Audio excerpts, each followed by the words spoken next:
Pandian store சீரியல்ல அடுத்து வர எபிசோட்ல நம்ம முத்துவேல் இருந்துட்டு கதிரை பார்க்குறாங்க.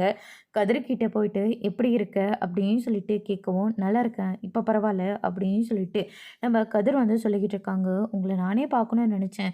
இத்தனை வருஷமா எங்களை எதிரி மாதிரி தான் நீங்கள் பார்த்துக்கிட்டு இருந்தீங்க. எப்போ பாரு சண்டையும் சச்சரமாக தான் நம்ம வீடே இருக்கும். ஆனால் இப்போ எங்களுக்கு ஒரு பிரச்சனைன உடனே முன்னாடி வந்து நின்று இந்த பிரச்சனையை முடிச்சு கொடுத்தீங்கல்ல, உங்களுக்கு ரொம்ப நன்றி அப்படின்ற மாதிரியும் சொல்லிடுறாங்க.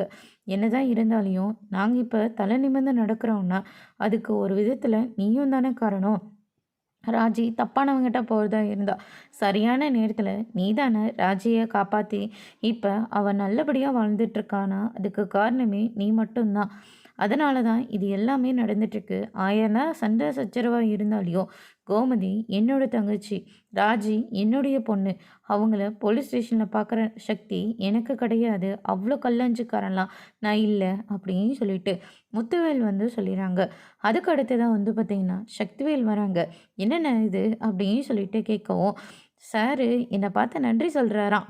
நாம் என்னதான் இருந்தாலையும் அது ரத்த பாசம் இல்லையா, எவ்வளோ பிரச்சனைனாலையும் வரட்டும். ஆனால் என் தங்கச்சிக்கும் என் பொண்ணுக்கும் ஒரு கஷ்டம்னா நாங்கள் வந்து முன்னாடி நிற்க தான் செய்வோம் அப்படின்னு சொல்லிட்டு சக்திவேலும் வந்து சொல்லிடுறாங்க. கதிர் அவங்க 2 பேரையும் பேசுறது கேட்ட உடனே ரொம்பவே சந்தோஷப்படுறாங்க. அதுக்காக பிரச்சனைலாம் முடிஞ்சிருச்சுன்னு நினைக்காதீங்க. மற்றவங்க யாரும் உள்ளே வரக்கூடாது அப்படின்ற மாதிரி சொல்லிடுறாங்க. அதோட இன்னைக்கான பிரம முடிச்சிருக்காங்க.